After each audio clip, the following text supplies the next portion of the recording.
In a world accelerating faster than ever, true leaders rise, not by chance, but by choice. Welcome to the Unshakable Voice, where leaders are forged, performers are built, and mindsets are turned from fragile to unshakable. Be ready to unlock high performance habits and be ready to master the art of complexity.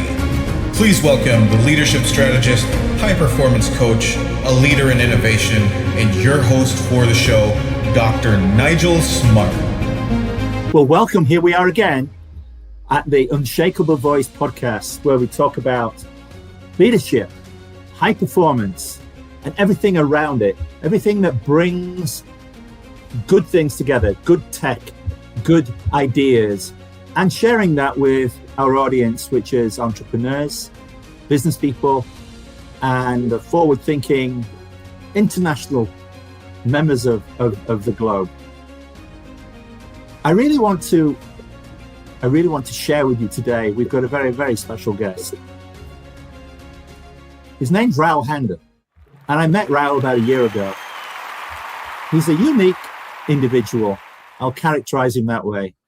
He's the CEO of an amazing group that's out of Dubai called the Fortuna Group. And each year he does these awards. It's like the Hollywood Oscar Awards, but for people that are making a difference in the world. He's also a TEDx speaker. He's an author like myself. But the thing that's really important today, he's a special envoy to the United Nations. So I'm really, really excited to have him here on our show to talk about leadership and the things that he's seeing. I know right now he's in South America. He's coming from Lima, I think. And so he's a real globetrotter, more though than I am. So I really want to get his unique perspective and share some real nuggets of wisdom, which I know he has, about the things that he's seeing as he travels around the world, working with key leaders in international affairs. So welcome, Raul. We're so happy to have you here at the Unshakable Voice podcast. Welcome. Thank you, Nigel. Very, very excited, very happy to be here today. And I hope that that this conversation motivates, inspires everyone that's watching and listening here today. Very excited to be here. Thank you for this opportunity. I'm sure that's going to be true. Now, as an international person, as a member, an envoy to the United Nations, wow, you're going to obviously be influenced and have a very special, unconventional for most people that are probably on here, leadership style. It's certainly very purpose-driven, which is something that motivates me. It's obviously a style that has a global impact, and it's obviously very human-centered by virtue of the things that you're doing for the UN and you're doing with colleagues through the UN in different countries. That's definitely going to be a very forward-thinking impact area. So can you tell us a little bit about that? Tell us a little bit about you and how that shaped you and how you actually project that forward so that you excite people that you meet in your CEO role, but also in your United Nations role. Absolutely. So to give you guys a little bit of background to you as well, I was born and raised in Kuwait. It's a very small country in West Asia, I'd like to call it. And I'm a first generation entrepreneur. I've never had anything come to me very easily. And while I was growing up, learning, running businesses, one of the most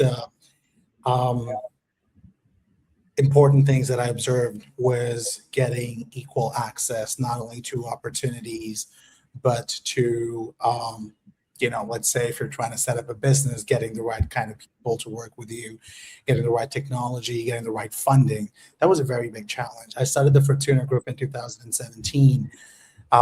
And today the Fortuna Group has 11 verticals, over 300 plus people work with us across 5 different locations. We've done some really, really, really decent work, I would say. But the biggest thing that has motivated me is how my business can actually create a much more deep impact in people's lives, directly or indirectly.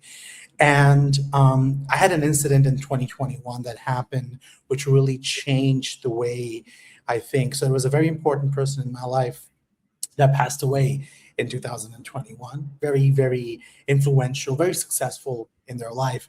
And when I met that person while that person was dying, I that person said to me that, "Hey, I'm very happy that you're here. I know I'm not going to make it, but I really want to live, not because I'm afraid of dying, but I'm afraid that I will be forgotten. I'm afraid that Mm, I'll not be able to mm, leave legacy behind. I'm afraid that I won't be able to tell the stories of all the lives of people that I've touched." And that really stayed with me, Nigel. mhm, And since then, mhm, I think, through whatever universal energy that exists above, it gave me the opportunity to actually go ahead and do some really great things in creating impact. And that's one of the reasons why the United Nations role happened. That's one of the reasons why the Fortuna Global Excellence Awards program was made, and everything else that I started doing from 2021 in trying to bring people in the spotlight, people who were underrated but are doing some really great work. And at the same time, working with the United Nations in my capacity as special envoy, in my capacity as an international advisor, creating awareness around water and sanitation for my mission at the United Nations. And I mhm, believe water is, I mean, today people are fighting over oil, but I mhm. believe that 50 years down the line, people will Water, fight over water. water. And that's been Yeah. one of the biggest reasons why I'm so motivated and so driven in what we're doing at the United Nations, is creating opportunities for people to know what's happening around the whole situation of water and sanitation, not only in Africa, but in places like South America, and which is why I travel extensively, work with various governments and helping, Mhm, obviously enlightening them, but also at the same time creating strategies, operational excellencies, so that they can improve their existing water and sanitation infrastructure, which then right. directly impacts the everyday life of people. And when I started my business versus the 2021 turning point versus me getting into the United Nations 2 years ago in 2024 to where I am today, I see that, the satisfaction that I get, that I've been able to actually go ahead and touch countless people's lives, not only by giving them a global platform, not only by creating awareness on water and sanitation, but also by empowering people Right. to come tell their stories, to connect them to investors, to connect them to clients, to connect them to, everything, all the people that I have in my Right. power, and helping them, amplify that impact.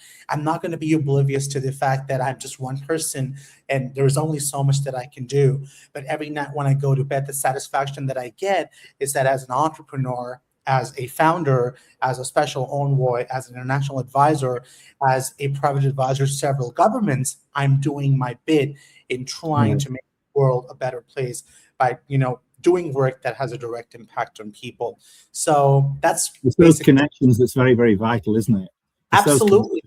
Yeah. Absolutely, Nigel. I believe it's not what you know, it's who you know Oh, you know. Yeah. that gets you where you are today. And I believe that, we all live in a world of networking. Everybody here today is, let's talk about recognition, right? Mhm. Recognition is engraved in us from the time we are children, from the time you're a young child. Positive Yeah. reinforcement. We do that in our pets as well. If your pet does a good job, you pat them on the back, you give them Yeah. a treat. Positive reinforcement continuously happens. But today we live in a world where the way the rich are becoming richer and the poor are becoming poorer, you have to be famous for people to actually hear you. And that's Mhm, one thing that we wanted to change. And that's why we built the Global Excellence mhm, Program, which mhm. is now in its fifth edition. Over the Right. past four editions, we've awarded over 1,000 people from 100 plus countries, have had millions of applications, have conducted thousands of interviews. We've had Mhm. participation from over 120 plus countries, and we all do it for free. There Mhm. was absolutely no money involved, regardless of your socioeconomic status, regardless of where you come from. We Mhm. don't even take sponsors, primarily because we don't want to influence the outcome of who gets recognized. And we've honored some really amazing people, really influential people in the past 4 years, where because I realized that all the big guns today that have a name have value, the Right. recognition that comes from them is based on your socioeconomic status, or is based on how famous you are, or is based on the connections you have. And that's one thing we wanted to change. So over the, I'm not very old. And but even my thinking is very, very traditional, very orthodox when it comes to business. One of the biggest philosophies that I've had, which has made me successful, which I wanted to share today, is I always believe in people over profit, right? Right. Yeah. You have the right people working with you, and if your product or service or anything else that you have is actually making a difference in people's lives, something that is not only materialistic but is actually creating something solid, it's actually helping them either enhance their lives, improve the quality of their lives, or better people in general, I think profit just follows. And that's been one of my biggest motivations of people over profit. And obviously, the second thing that I, firmly believe is operational excellence. I did my doctorate very recently, and my thesis topic was operational excellence, where I talked about how having the 4 Ps, which is people, project, product, process, how to organize it the right way in order to create a business that's not only sustainable, but also benefits the people that are working for it and the people that you're selling your product or your service to. So that's a little bit about giving you a bird's eye view of what I've done so far and what sort of ideology that I carry. So yeah. I didn't know you were an OpEx person. I am as well. I have a best-selling book somewhere in the archives from about 10, 12 years ago on that stuff. I didn't know that about you. That's interesting. In terms of the things that you're doing then with the United Nations, I mean, the types of things you're talking about, water and resources, I get that. As we're in a time of unprecedented technology change with artificial intelligence touching really every part of our lives now, even though a lot of people, maybe 80% of the people, are still oblivious to it. And that's in the first world countries. Given the things that you're doing, given the technology advancement at the rapid rate that it's going on, what are the things that make you most hopeful about the future of humanity? I would think that because of the things that you're doing with the Fortuna Awards, that's almost a direct acknowledgement, isn't it, that is actually going on? And I see that. I see that very clearly listening to you and thinking about that. But give us a few more reasons. Give us a few more gut feel things. You're obviously intuitive. You're obviously aware about what's going on in the world. But I think each of us has our own thought process and our own belief system that's maybe together with that or alongside that. What gives you the most hope? What creates that hope in you? Because that requires a lot of energy, especially when you're in a situation where, let's face it, 70% of the world is very negatively biased. We're negatively wired ourselves.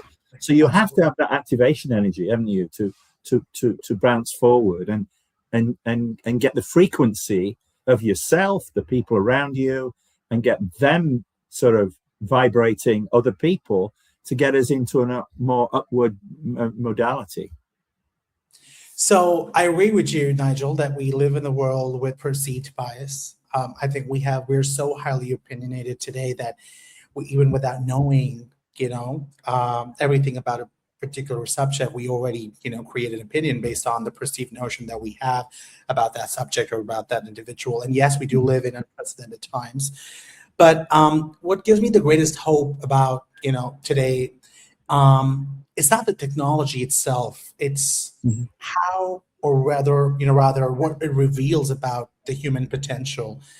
If you look at every technological leap that we've had, right from the time we had the printing press to, let's say, the internet, or to, like you mentioned, the AI today, it has fundamentally expanded access to knowledge, access to healthcare, to capital, to communication, to opportunities. I mean, for the first time in history, a young entrepreneur maybe from, let's say, from Nairobi, or from Mumbai, or from Lima, for example, can access tools, can access Right. education, access global markets that were once only available to a certain section of people, or to elite institutions, or to only developed economies.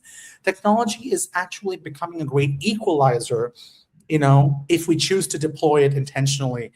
Yes. And I really remain optimistic about humanities, because humanity has always processed and progressed through our ability to solve problems collectively. Yeah. And I'm not going to, get into the whole, AI is going to take up a lot of jobs. That's not for, that's Yeah. for the I'm not decide. wedded to that myself. Exactly. And I don't want to have a No. perceived bias about it, but No. No. technology simply amplifies that ability. I It mean, is an if we amplification technique. I think I agree absolutely with you. Absolutely. And if we anchor innovation, if, with including keeping our ethics in mind, and Right. with inclusion, the future can be far more equitable than the past. I mean, the advantage, yes, you do have certain limitations, but for when I started my business as a really young entrepreneur in 2017, I did not have the kind of access that young entrepreneurs, excuse me, have today. Right. Right. And that's what makes me really hopeful about the future, is that technology, even with its cons, will turn out to be one of the greatest equalizers in Right. humanity, where every person, no matter where they come from, no matter their religion, their socioeconomic status, can go ahead, make a difference in their lives and in other people's lives. And I that's think there's that's something strange about entrepreneurs, though, aren't there? I mean, we're an odd bunch of people. Most of the top entrepreneurs that if you look around historically, but probably the people that you know personally, a lot of us have got stories. A lot of some of the most successful people I know have got very, very humble beginnings, and it's that hunger. It's that hunger, and they see the opportunity that when you're too comfortable, you don't see that. There's not that hunger. There's that drive to actually go for it, type of thing. Is that what you see as well? I think it's subjective. It really depends on person to person, and I'm not going to be very critical about it, but I have met entrepreneurs that are very driven. I have met Mm. entrepreneurs, that are really, really, really have that kind of hunger that you're talking about, have Yeah. that kind of motivation and that kind of passion. But at the same time, I've also met entrepreneurs, because, being a startup entrepreneur today is a cool thing. I meet a lot of people like that, Mm. who have created products, or, solutions based on the problems that they have They faced, have, right. Yes. not based on the problems that people have. Right. Right. So if I'm privileged and I was born with a golden spoon, the problems that I have today are very different from the problems that the Right. mass Yeah. has today. Yeah. You know, Absolutely. I mean, Yeah. if you're building a product or a service for the one percenters of the world, it's not really, it's not going to have that kind of impact that you're trying to create. Mm. I want to be as diplomatic as possible in my answer here, and I'm not going to, pinpoint certain people, or certain, I mean, um, startups that we have today, which Right. obviously are really big, because in my opinion, they're actually not solving a really big problem. And again, geographically also, it's a Mhm. really big challenge. Like, for Right. example, a cab hailing service provider, like, for example, Uber, for that matter, Right. has done a fantastic job in the United States, has done a fantastic job in developed countries. But is that same service given the kind of support that it was supposed to give to the economy to a developing country like, let's say, India? No, Right. not really, Mhm. right? Mhm. Because the Indian economy thrives on people who ride tuk-tuks and people, who travel in trains. So Mhm. it Mhm. completely depends on, not only on what kind of product you're building, what kind of problem you're Right. trying to solve, but also depends on which geography it can apply in, which is why Uber is not in 190 countries, right? Because obviously Yeah. it's very Yeah. different. And similarly, a lot of startups which have amazing ideas, which could actually make a huge impact, don't Right. really, get past the red line and actually, clear the finish line, is because they don't have that hunger. They don't have that kind of they're not purpose driven, because the objective today, when you create a startup, the first thing that people have in mind, a lot of people I know, is they have a 5-year roadmap. I'm Right. going to start, I'm going to set this up, get a team, get an office, and then raise money, and at some point in 5 years dilute all my Consume. equity and leave. Mhm. So they're not building a product or a service for a lifetime. They're not building a company for a lifetime. They're building a company with a 5-year vision in mind, where they say, okay, in the next 5 years, I'm going to sell this company to someone. And I meet so many of them today. And that itself is one of the bigger challenges that we have, where you don't really see people hungry and passionate enough in what they're trying to build and solve. So bear in mind again what you just said. I get that.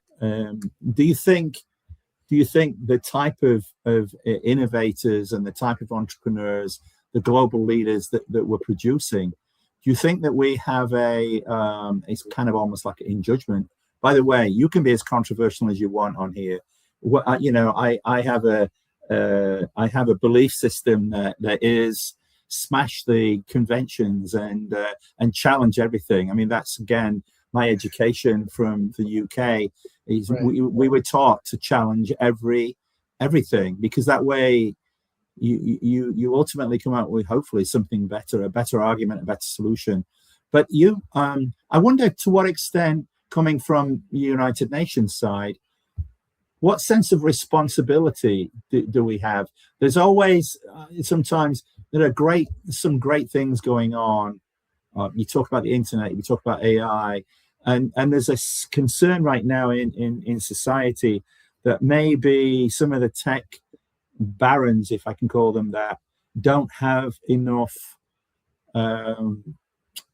human responsibility, because, as you say, there are potentially now the technology is causing changes in society that certain people don't want. I firmly believe that, I think a little bit like you, that as many problems as it may cause, it's going to actually create spin-offs in so many areas that the benefits will far outweigh any short-term pain, if I can call it that people may endure right now.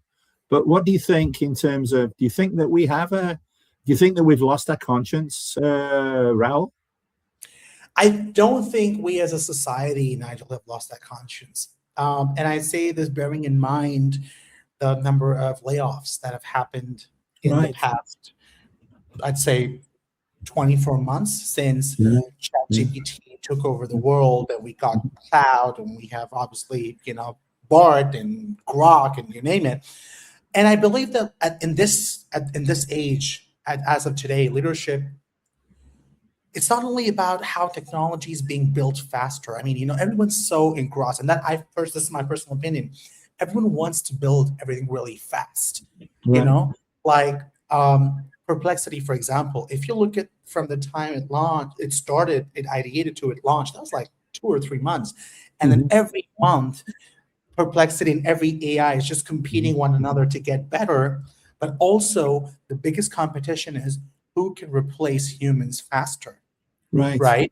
And so I don't think that a lot of these leaders or a lot of these organizations, and this is my, again, personal opinion, are not building it responsibly. It is not about how fast you build it. It's about how responsibly you're building it.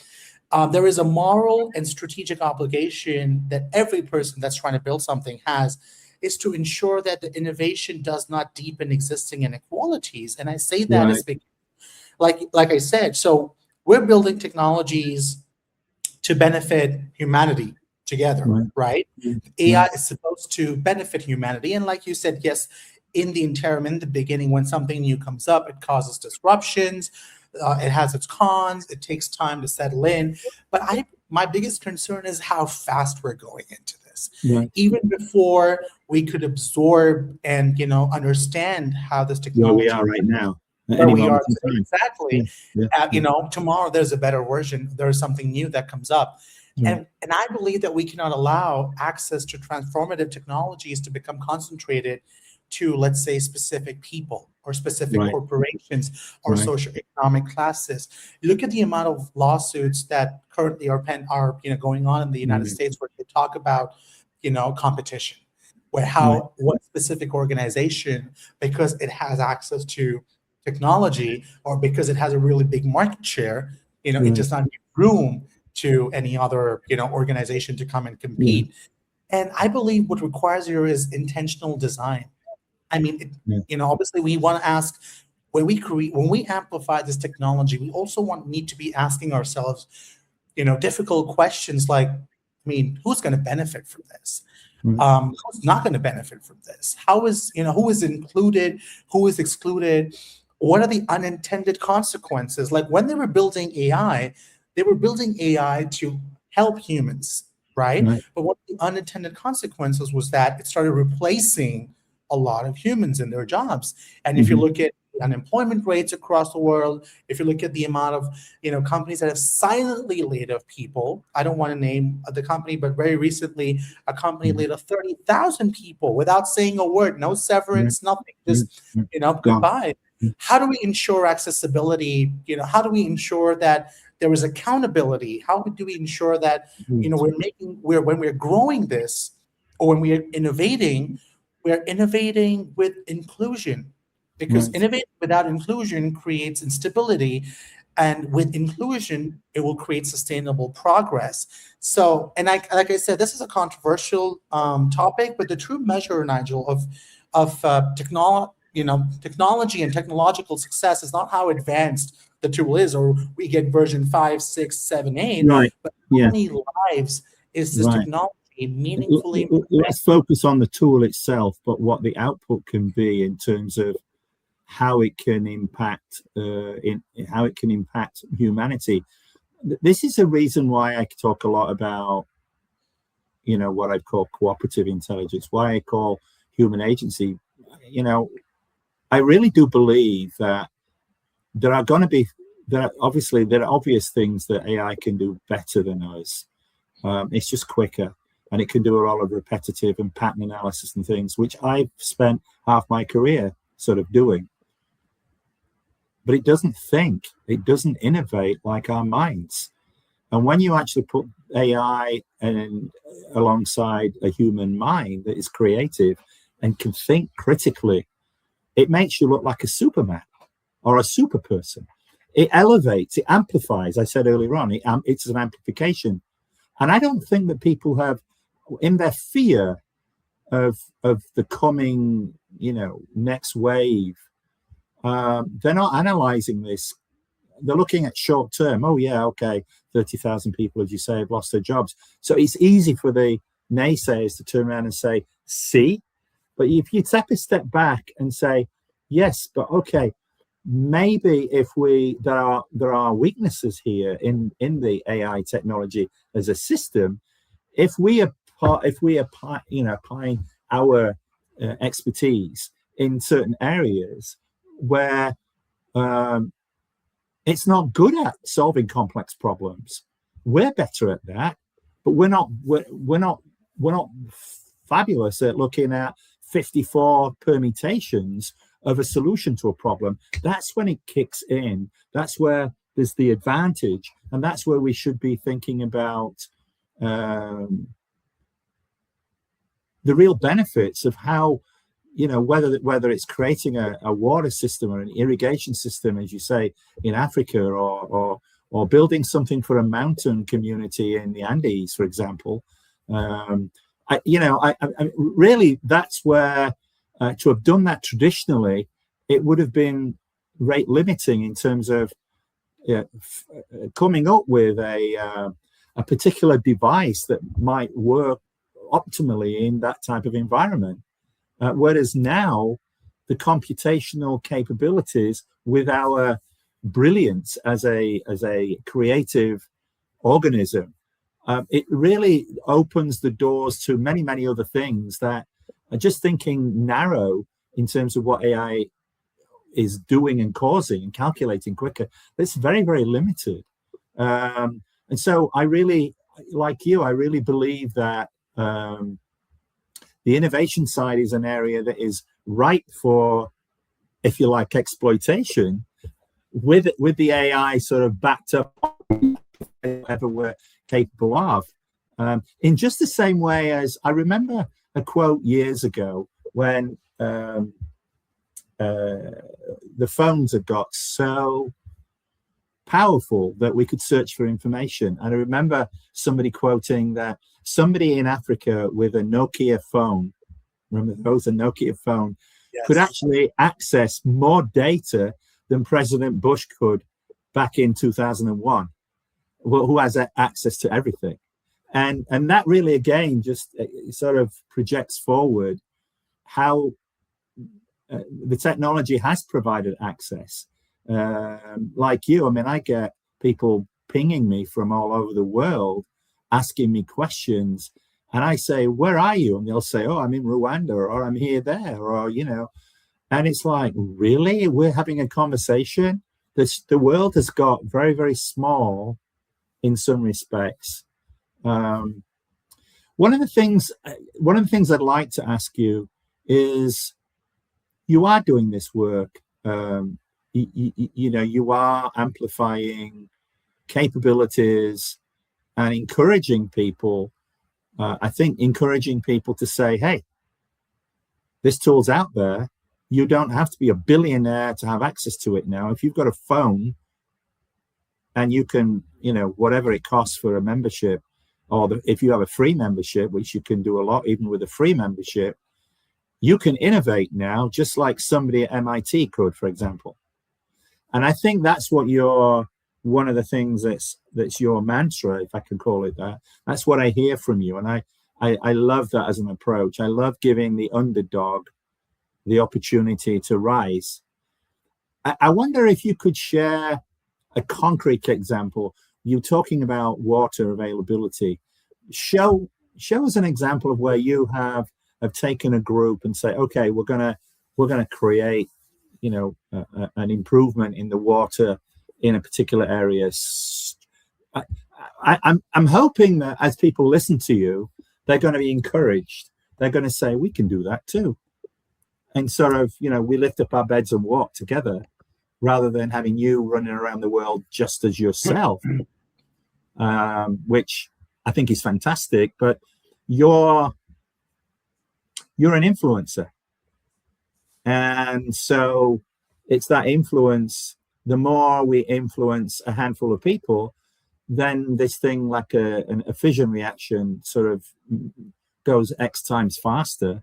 And the energy that's dissipated then, the good energy that's being dissipated, is going to lead us hopefully towards more better, or more better. That's not really good English, is it? More attractive, more responsible, and more impactful things that will come out of that, in terms of helping people have a higher quality of life, which I think is an underpinning sort of ethos that you have. So thank you for asking that question, Nigel. And you know, one of my personal opinions that I had when I was building a business, and was that consultants were, you know, full of crap. Pardon my French. No. I felt that consultants were actually, you know, not really doing enough to improve a founder's journey, or improve a product or a service, until I became a consultant myself. I'm a Stanford seed consultant, and I also do a lot of private consulting, like we were talking about earlier. There was one very specific example that I wanted to share in my consulting journey, which doesn't really have a lot to do with water and sanitation, because a lot of the projects that I work on, water and sanitation, I have an NDA signed. So unfortunately, I can't really talk about them. But this one project that I did was something that I can definitely talk about. So this specific founder had reached out to me through another individual who I had, you know, sort of mentored, you know, for a couple of weeks. And this person is a third generation entrepreneur, you know, comes from a family business, comes with a lot of wealth, very high street cred, and very well educated, went through Harvard and was in Columbia Business School, did all the things that you would expect from a third generation entrepreneur, Mhm. whose family has been running a very successful business to do. And the family was into diamonds from Hong Kong. So they were Indians, but based out of Hong Kong. And he was, with all the knowledge and the information that he had, he got into the family business and wanted to obviously, make it better or create ways in which he could actually improve the family's business. And he did whatever he could. He tried his level best. Unfortunately, when, and like you said in one of your earlier statements, that technology should help us Right. think better, should help us solve complex problems. But unfortunately, in his situation, he was so dependent on technology that he lost his capability and capacity of thinking Mhm. entirely, right? Mhm. I believe that AI is doing a fantastic job, but I also believe that one of the biggest strengths of humanity and the human mind is empathy. Yes. Yes. Is to be able to think with hope, is Right. to be able to think keeping in mind factors like accountability, to be able to keep in mind, and also obviously the gut feeling that we have. Mhm. That's not Right. something that AI can actually give you. So he reached out to a common friend, and that friend, said recommended, saying, "Hey, this guy mentored me. I was stuck, with a problem in my startup." Long story short, that person reached out to me, and when I looked at the setup that they had, this is a 25-year-old diamond business based out of Hong Mhm. Kong, right? His father was doing it, his grandfather was into it. And what they would do is, make perfect replicas of expensive brands, gold, Uh-huh. diamond jewelries. But from 25 years, they had absolutely no touch. I mean, they were so far away from technology, they didn't have a website, basic stuff. They didn't have social media because they all believed, and he believed that, hey, we're a 25-year-old business. Business is going to just come to us. It's going to walk to us. We'll do whatever we had to. And when they reached out to a specific consultant before me, that consultant gave them like a really fancy, heavy plan. They spent a lot of money, which is actually not actionable, right? And my working style of the way I work is that if you take up a consulting project, you also are accountable. You actually have to have some sort of accountability in trying to help that individual run Deliver. the own Right. as well. So Right. the first thing we did was we helped him set up a website. That was very basic, right? And then I asked him, okay, think further. What's the problem? What are you doing? And I mean, I don't want to get too much into it, but we use technology to create a virtual store for his Right. clients.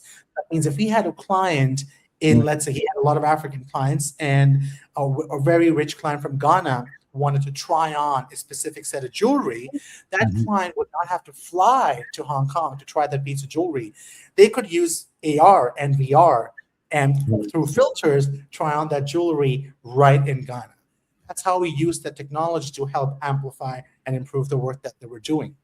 And I also want to obviously add to it is that um, when I work on entrepreneurial development initiatives like I did, with this early stage, I mean, I would call it an early stage startup because Mhm. we did everything from scratch.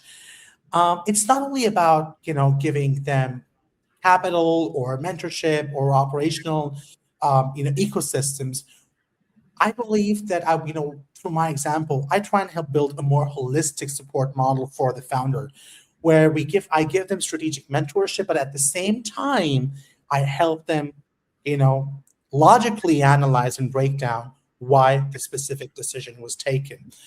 And that's been one of the biggest examples that I can give you, which I can actually talk about, is how we Mhm. turned this 25-year-old three generation old diamond business into an early stage startup, help them raise money at the same time so that we could Right. get in more people together, help them improve their not only their OPEX, but also improve their outreach programs, their marketing style, their communication, their strategy, not being dependent on singular revenue. So they were only into B2B. We helped them move Right. into B2C, move them into D2C. We helped them, create variety. We did a lot of stuff, help them improve their digital infrastructure, branding support, giving them financial guidance.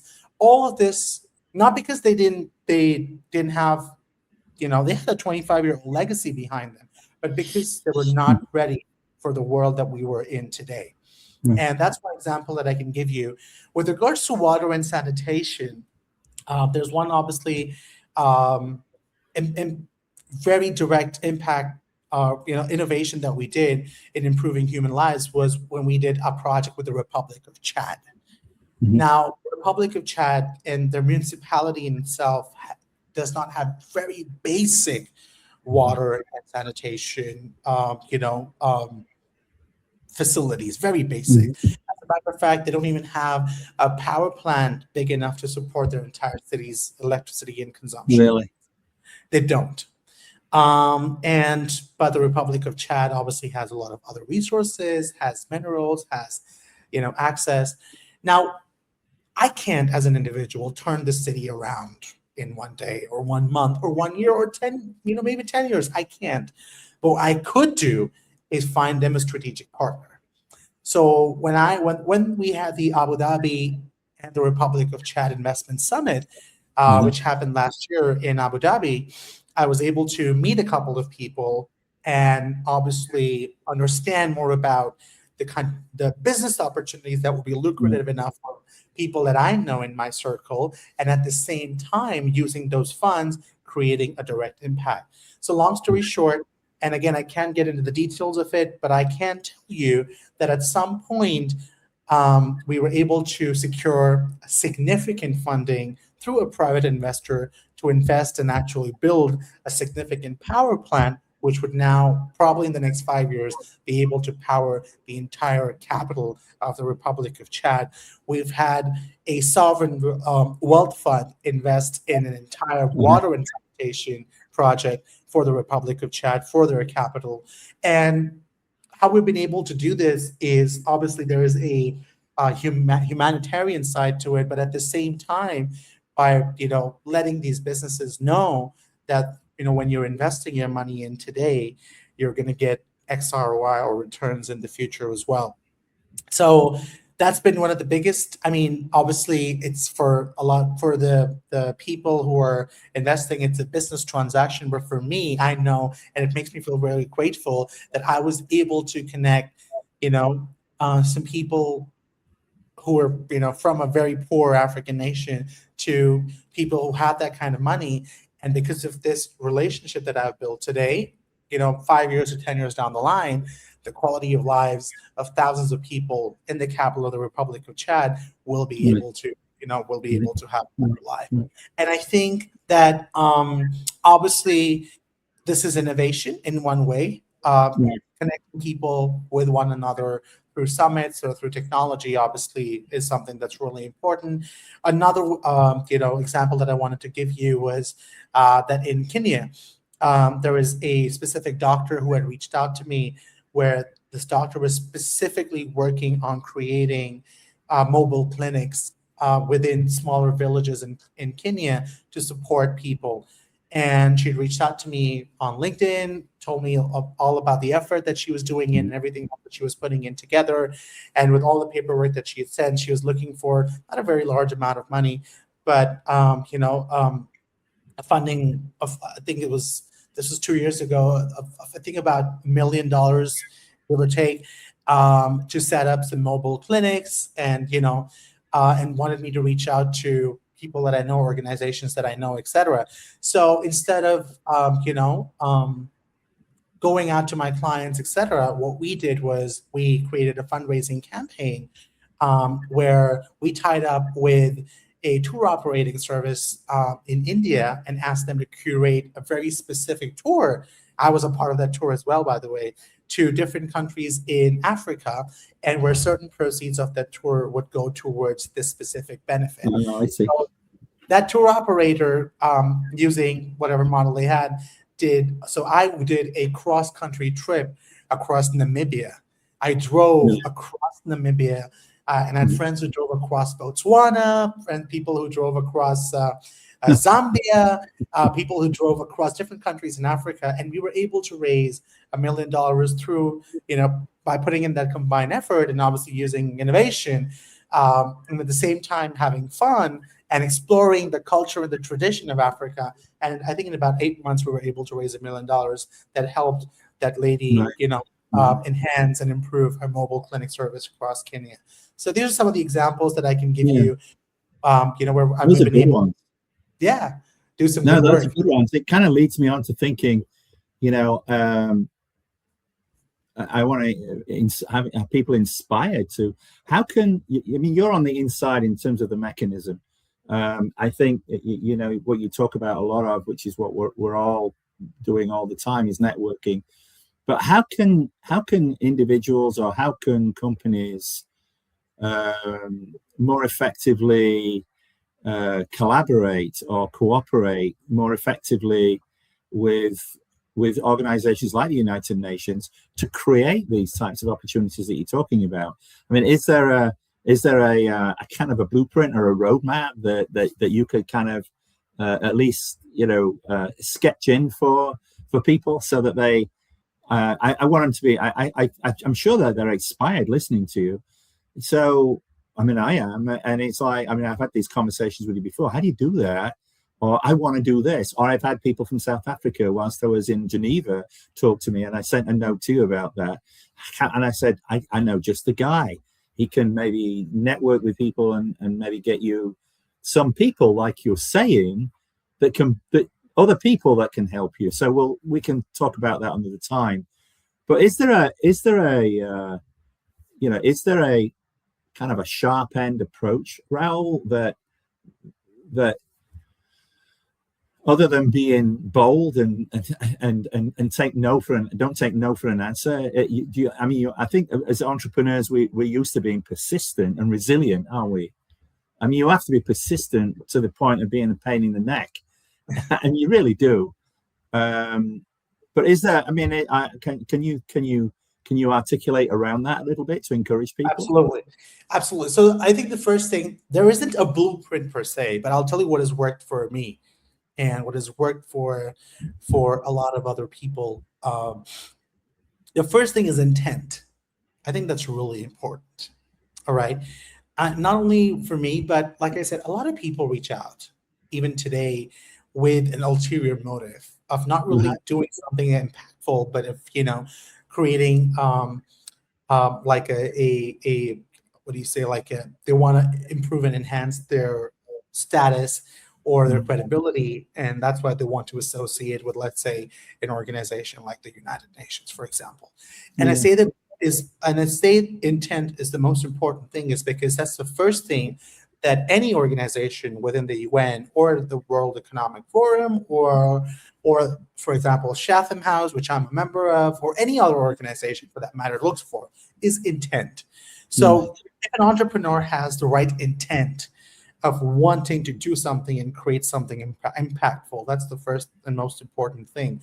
The second really important thing, Nigel, is knowing where is it that you need to go. I think approach is necessary. Being really, really aggressive in your approach is probably sometimes necessary as well. But who are you approaching also is really important. Now, for example, a lot of times where we've collaborated with different entrepreneurs or different organizations and maybe creating awareness, or anything of that sort, many a times they have the right intent, but don't really have the right approach. So if anyone wants to, let's say, reach out to the United Nations or to any, organizations that works within the helm of the United Nations, knowing who you're approaching and is really, really important. I mean, you can't really reach out to the president of UNGA for, obviously doing something that you want to do. So I think that becomes really important. The second thing is having the right kind of approach. And like I said, it's subjective. It depends on what kind of work you want to do. You want to raise money, or you want to create awareness, or you obviously want the United Nations hoopla that surrounds, the credibility that comes with it. It also depends on that. And the third and most important thing that, you need is credibility. Yes. I think that beyond that, nothing else is more important. Mhm. I was, when I was got into the United Nations, even though I'm probably one of the youngest special envoys they've had, I got in because of my credibility, Mhm. because my reputation preceded my name and my work. And I think that's Mhm. one of the most important things, So having the right intent, the right Mhm. approach, and the credibility is Mhm. really, really, really important. That's So, great. That's great. Yeah, and obviously there are, depending upon the organization, there's going to be slightly different shades of the same color, so to speak, absolutely, to do that. absolutely, Yeah, yeah. absolutely. I think the credibility thing. Just speak to that a minute, because you talked about your beginnings and what have. I mean, it takes time to build cred. You've got to have done some things um, that is noticed.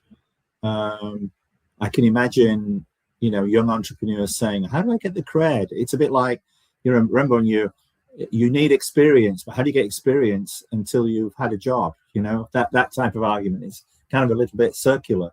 Can you address that a little bit? Absolutely. So it is a loop, and I'll give Yeah. you my personal example, Nigel.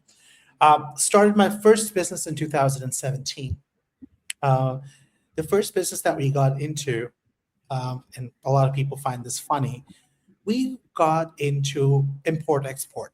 We started exporting into Africa, and you know what the first product was that we were exporting in 2017? Wigs. We started. Wig. That was my first business. Wigs. African women love their wigs.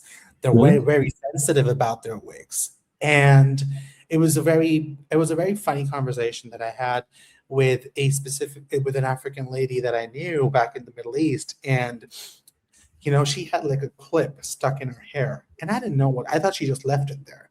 So, like a fool, I just went and I pulled the clip out and her wig was about to fall. And she said, "Hey, don't touch my wig."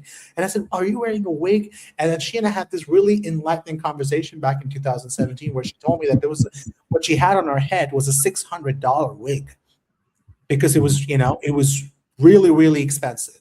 And if you don't know, even today, 95% of everything that is sold in Africa is imported, partly because there is corruption. There is obviously a lot of other reasons that Africa has not been able to be. They're not self-resilient. They're not self-reliant, and they can't really make a lot of stuff on their own. Most of it is imported. So, in a short trip that I made to Africa, I was in Ethiopia, which is one of the largest markets for wigs.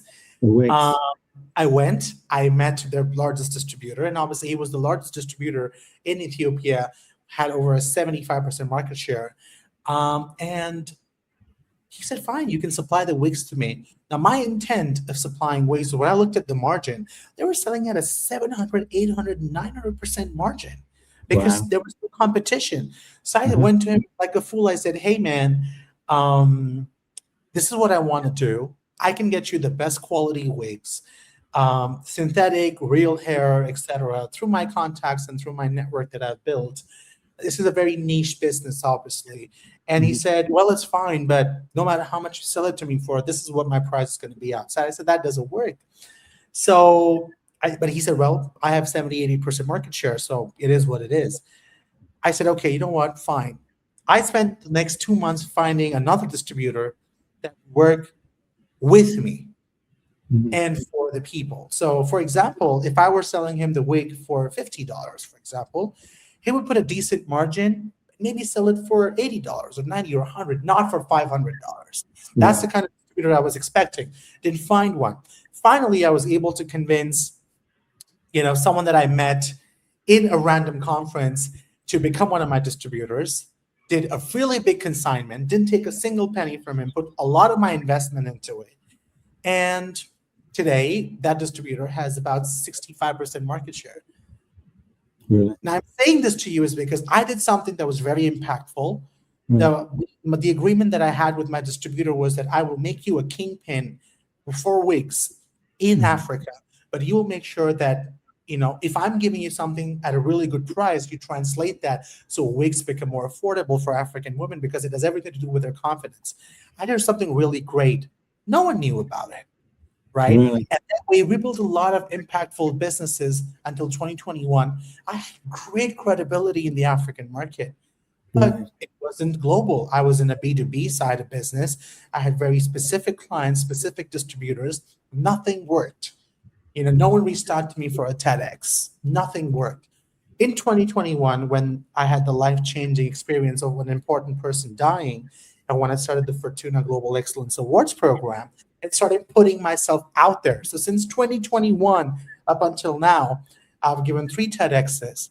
I was a former Yeah. member of a business council. I'm a member of Chatham House. I'm writing a book. I host a talk show. I consult for Stanford. What else? I've been to 71 countries. I speak 7 languages. I did all of this before too, but that's how my Right. credibility is enhanced Right. today. I started as a junior advisor to the United Nations. Today, I'm a special envoy and international affairs advisor to the United Nations. I've consulted 7 governments, currently working with 5 different governments. It's not that I did not do work before 2021. The only thing that changed, Nigel, since Yeah. 2021, I started going out there and putting More. myself out there. More. I started That's good telling advice. people who I am and of what I was doing, Yeah. and then just went with it. I just Right. put myself out there every single day because, Nigel, and for everyone who's watching, people will only believe what they see. See. Yes. Yeah. Yeah. So, Yeah. as an That's very, entrepreneur, very true. if you want to improve your credibility, you have to put yourself out there every More. single Yeah. day. Yeah. Every single day. Yeah. Yeah. Yeah. Yeah. No, that's great advice. Um, we talked a lot about systems and water systems and whatnot. Is there one thing that you think is going to be the greatest contribution in terms of technology that kind of in terms of uplifting poor or third world countries? You mentioned right at the outset something which I totally agree with, and I think people have been talking about this for decades, that the day will come when water will be the equivalent of gold, platinum, or whatever is the precious metal. And I think that's true. So, for me, I think I wouldn't call this an emerging technology. This technology already exists, which is artificial intelligence. Mm-hmm. And I'm not anti-AI or pro-AI, Mm-hmm. right? I'm a realist, Yeah. right? I'm not overly optimistic. I'm not a pessimist. I'm a realist. And my thought process is always very practical. Right. A lot of people I know, it's for them, it's either black or white. I have a gray as well. I don't understand those people, Raul. I really don't. Yeah, you know what I mean? It's many shades of gray. Yeah, there are, right?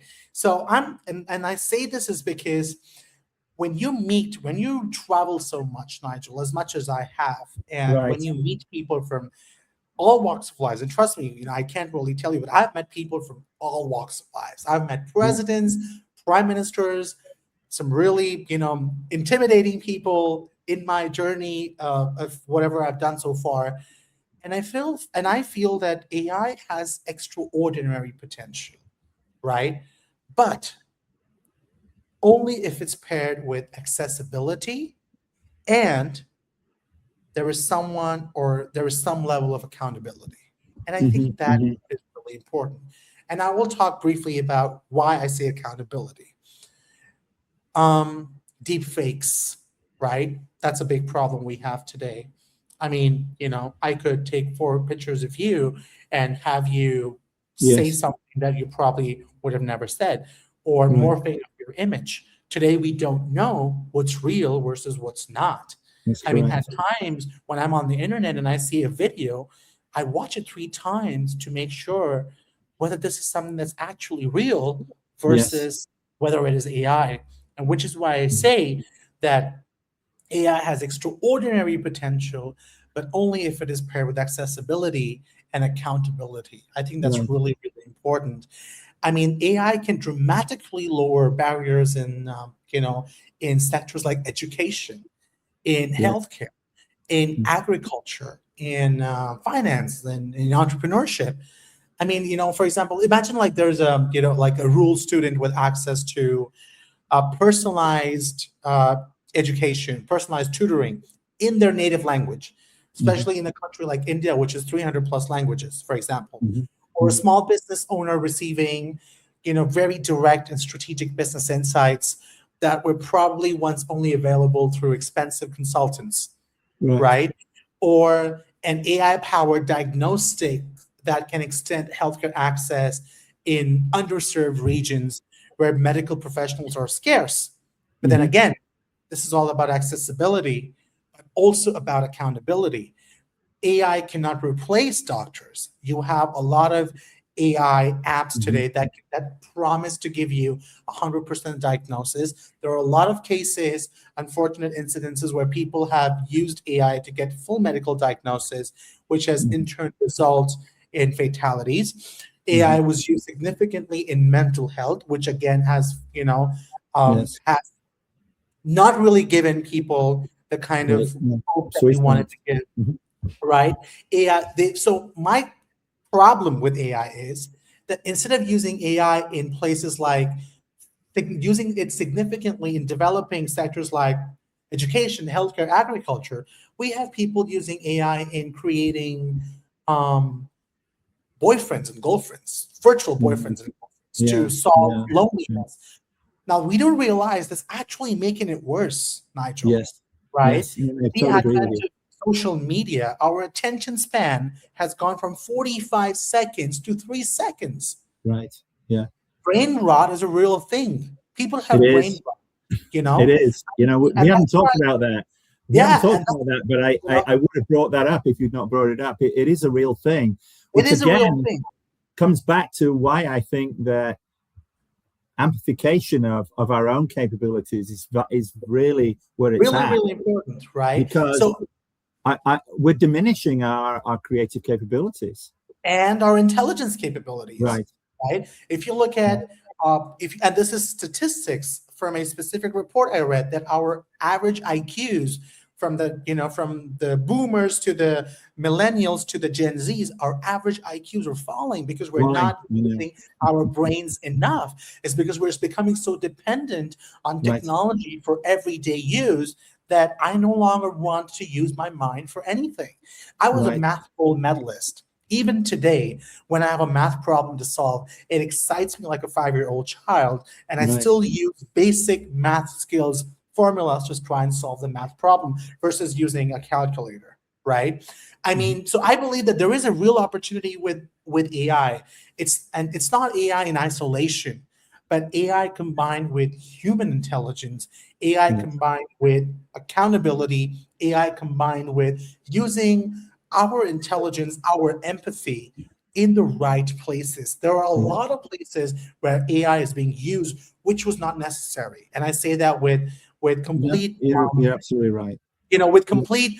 I mean, like I said, I am being completely realistic about the fact that had we had better use of AI in education, in healthcare, in creating digital infrastructure, in creating security, in improving people's lives, versus using AI for a lot of other stuff which was not necessary.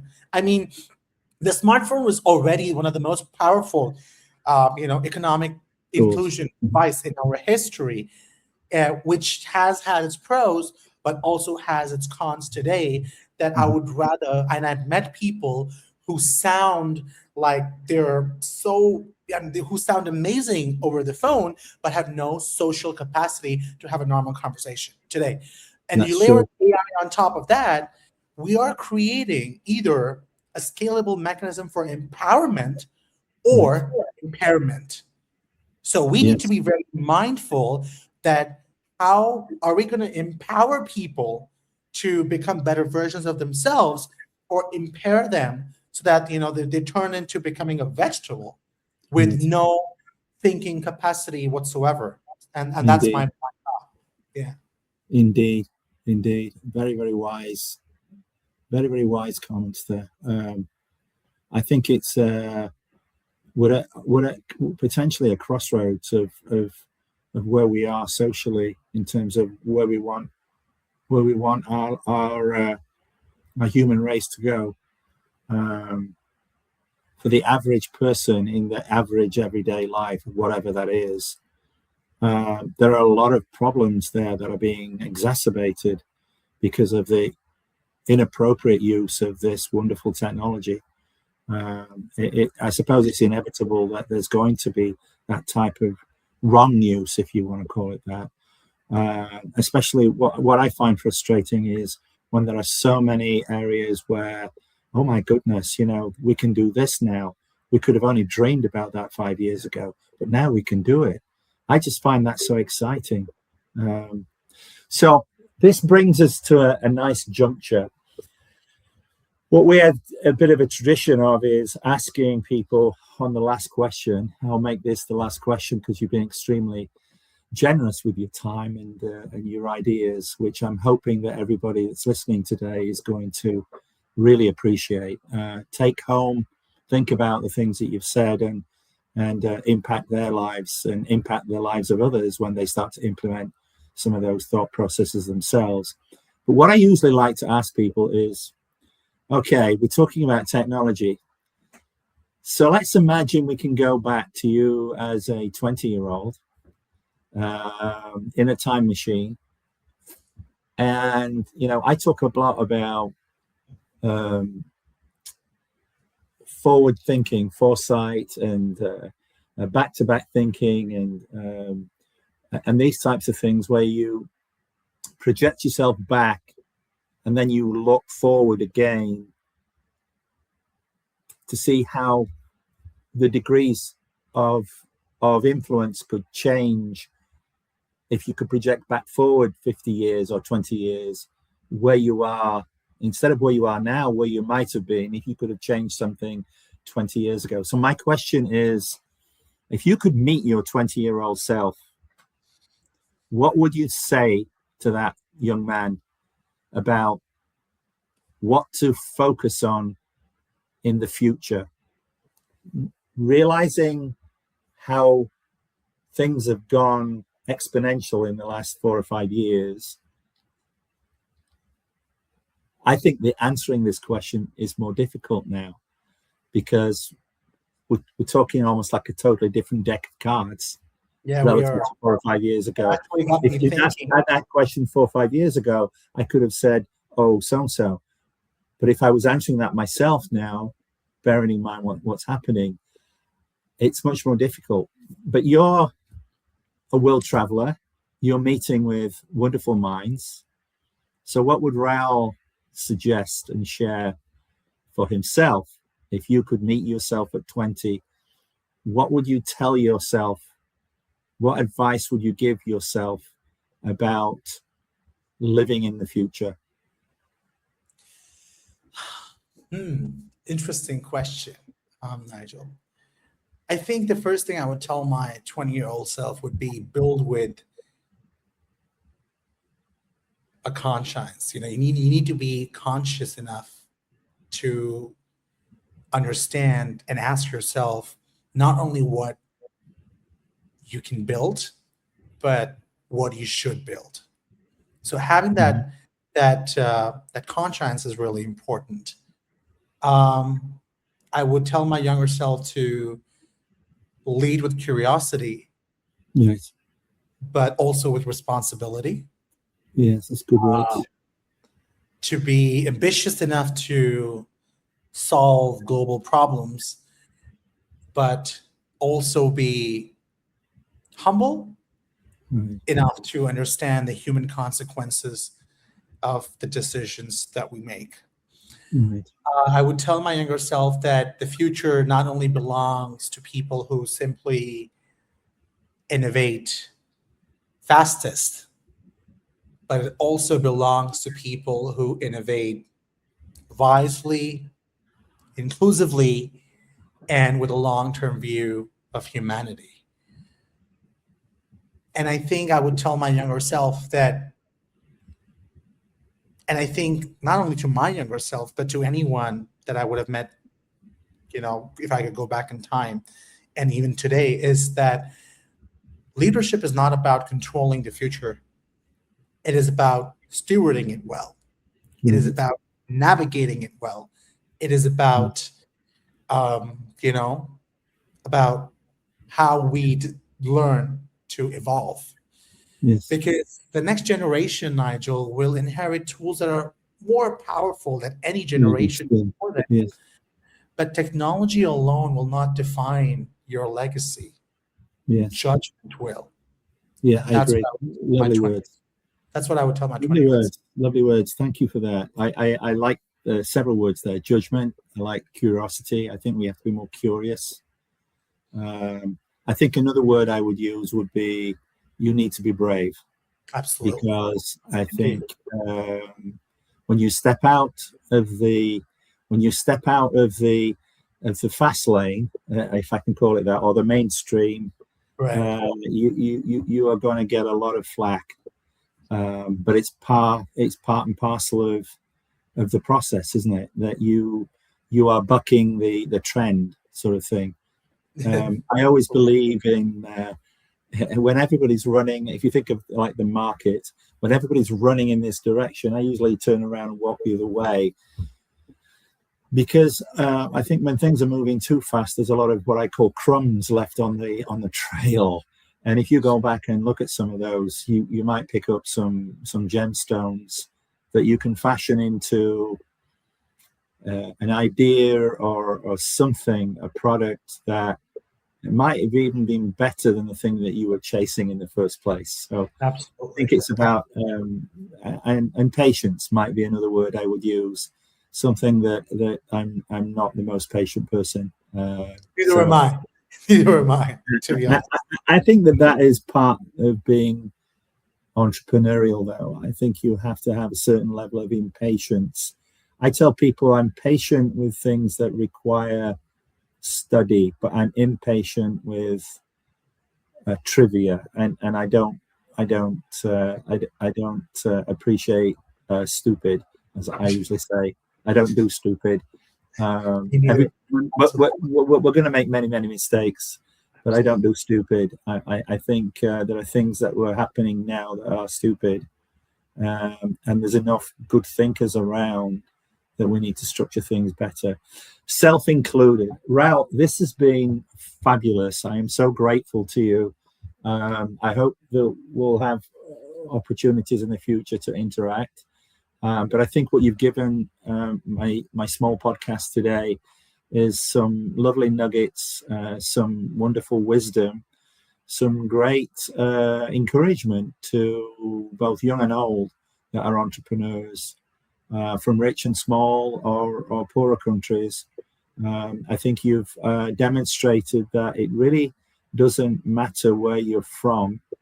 I think it's what you have in your heart that's important. And if you want to do something special, God will show you the way. I believe that. So, Raul, thank you so much. Thank you so much for coming on today. My pleasure. I am so grateful, and best of luck with your travels and all the things that you're trying to do. And if there's something that we can help you with at all, just reach out. You have another contact and another friend here, and we'd be more than happy to help in any way that we can. Thank you, Nigel. I really appreciate it. Not at all. Thank you very much. And I just want to end this with one note. You and I are very similar. I don't do stupid either, but I believe in making mistakes, and I always tell myself, my sister, my colleagues, my team, that you make mistakes, but you always make new ones. I think that's one of the most important things. Right. We're not perfect, and we know we mess up when we try really hard to be perfect. What makes us amazing is that we're humans, right? We're imperfectly perfect. And thank you so much for having me on the Unshakable Voice. And thank you for being so patient with me here today. And I can't wait to obviously, get the views and feedback from all your viewers and from all your listeners.